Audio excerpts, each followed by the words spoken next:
Lagi rame roti Auka dan Opko setelah dikabarkan menggunakan bahan pengawet kosmetik berbahaya dalam pembuatannya. Zat tersebut diduga dipakai agar produk roti tahan lama hingga berbulan-bulan dan tidak berjamur meski telah kedaluarsa. Waduh, kemarin pas takziah baru makan nih satu nih.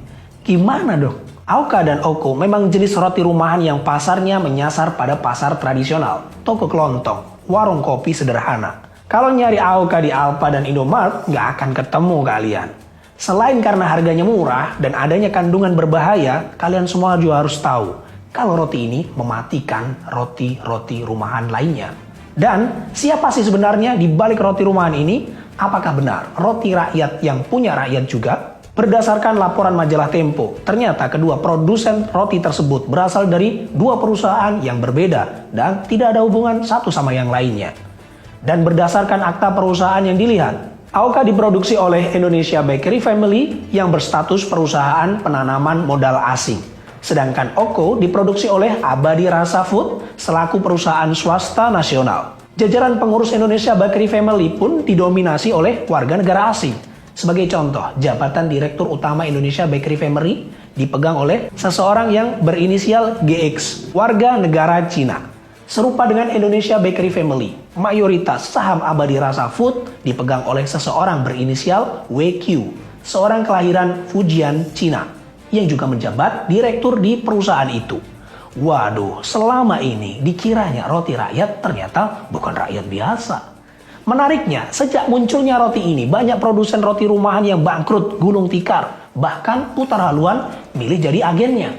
Faktanya di daerah Kalimantan, roti rumahan banyak yang tutup karena banyak roti Auka yang masuk bisa puluhan kontainer. Warga mayoritas nelayan memilih membeli roti dengan merek Auka dengan alasan harganya murah, enak, dan tahan lama. Jadi awet kalau dibawa berlayar. Hal itu sangat meresahkan bagi industri rumahan lokal.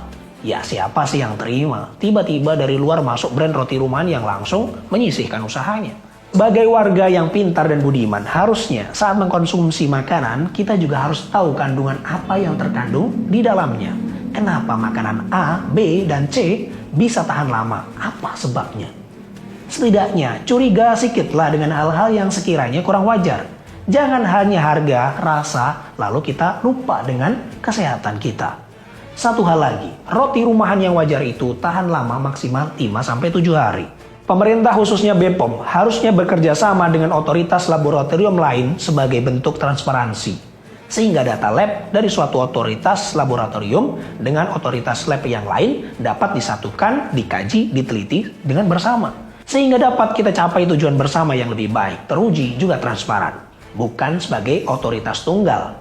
Selain itu, sebaiknya mulai diedukasi pentingnya kalimat teliti sebelum membeli. Terutama untuk produk-produk yang dianggap tahan lama atau yang bisa direkayasa agar umurnya bisa lama. Karena kalau di negara maju yang namanya harga murah itu bukan karena kualitasnya rendah, tapi justru ketika produk makanan yang beredar ternyata usianya lebih dari 1 atau 2 minggu.